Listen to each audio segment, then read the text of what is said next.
Hello, இது வந்து Saturday அன்னைக்கு எடுத்த மினி vlog. மார்னிங் ரொட்டீன் தான் போட்டிருக்கேன். ஒரு சிஸ்டர் கேட்டிருந்தாங்க மார்னிங் ரொட்டீன் போடுங்க அப்படின்ட்டு. ஸோ அதனால் நான் ஏர்லி மார்னிங் எழுந்திரிச்சு நான் செய்ய ஆரம்பித்த வேலையிலேருந்து அவங்களுக்கு லஞ்ச் பேக் பண்ணி கொடுக்குற வரைக்கும் ஒரு மினி vlog-ஆக போட்டிருக்கேன். இனி வர்ற ஷார்ட்ஸ் எல்லாமே முடிஞ்சளவு என்னோடய மார்னிங் ரொட்டீன் போடுறதுக்கு நான் ட்ரை பண்ணுறேன். என்னோடய டே பார்த்தீங்கன்னா 4 மணிக்கு ஸ்டார்ட் ஆகிடும். 4 மணிக்கு ஃப்ரெஷ்அப் ஆகிட்டு வந்துடுவேன். அப்புறம் வாசல் தெளித்து கோலம் போட்டுட்டு பிரம்ம முகூர்த்த விளக்கேற்றிட்டு உள்ள சாமி ரூம்லையும் விளக்கேற்றி சாமி கும்பிட்டு அதுக்கப்புறமா வந்து வார்ம் வாட்டர் ஒரு டம்ளர், பெரிய டம்ளரில் ஒரு டம்ளர் ஃபுல்லாக குடிச்சிட்டு அதுக்கப்புறம் தான் நான் வந்து குக் பண்ணவே ஆரம்பிப்பேன். குக் பண்ணுற டைம் பார்த்தீங்க அப்படின்னா 5:45 6 மணி ஆகிடுங்க. அது ஒவ்வொரு நாள் பொறுத்து டிஃபர் ஆகும்.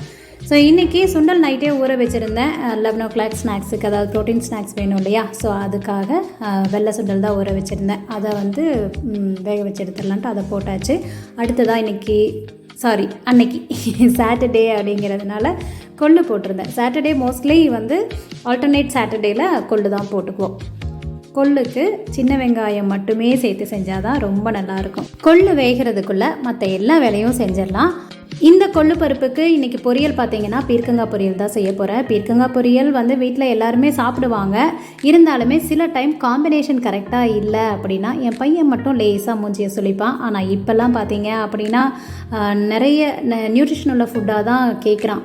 ஓகே, அதெல்லாம் இருக்கட்டும். இப்போ நான் கொள்ளு பருப்பு எப்படி செய்வேன் அப்படிங்கிறத பார்க்கலாம். கொள்ளை நல்லா சுத்தம் பண்ணிவிட்டு நல்லா கழுவி எடுத்துகிட்டு ரசத்துக்கும் தேவையான அளவு கொள்ளுலையே தண்ணியை சேர்த்து 1 டேபிள் ஸ்பூன் அளவு விளக்கெண்ணெயை சேர்த்துக்கோங்க. வாசனை வராது, நல்ல டேஸ்ட்டை கொடுக்கும். அது கூடவே காரத்துக்கு தகுந்த மாதிரி வரமிளகாயும் சேர்த்து ஒரு 10 விசில் பக்கம் வேக வச்சு எடுத்துக்கலாம். இப்போ ஒரு தாளிப்பு கொடுக்கணும் இல்லையா, அதுக்கு கடாயை வச்சு 1 டேபிள் ஸ்பூன் அளவு தேங்காய் எண்ணெய் சேர்த்து செய்யுங்க, சூப்பராக இருக்கும். ஒரு ஸ்பூன் அளவு மல்லி சேர்த்துக்கோங்க. 10 சின்ன வெங்காயம் சேர்த்து கருவேப்பிலையை சேர்த்து நல்லா தாளித்து வேக வச்ச கொள்ளில் சேர்த்து உப்பும் போட்டுக்கோங்க.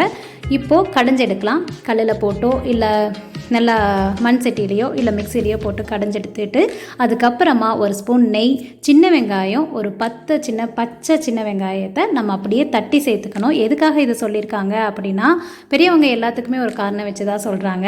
கொள்ளு வந்து ரொம்ப ஹீட்டுங்கிறனால சின்ன வெங்காயம் சேர்த்துறப்போ அது தனிச்சு கொடுக்கும், அதுக்காக தான். ஸோ இந்த கொள்ளு பருப்பு செஞ்சு பாருங்கள், சூப்பர் டேஸ்ட்டாக இருக்கும். அதுலேயே ரசம் வச்சாச்சு, பீர்க்கங்காய் பொரியல், மாம்பழம், 11 o'clock வெள்ளை சுண்டல். எங்களோட லஞ்ச் ரெசிபிஸ் பிடிச்சிருக்குன்னு நினைக்கிறேன். மறக்காமல் லைக் அண்ட் சப்ஸ்கிரைப் பண்ணிடுங்க. அடுத்த வீடியோவில் பார்க்கலாம். பாய்.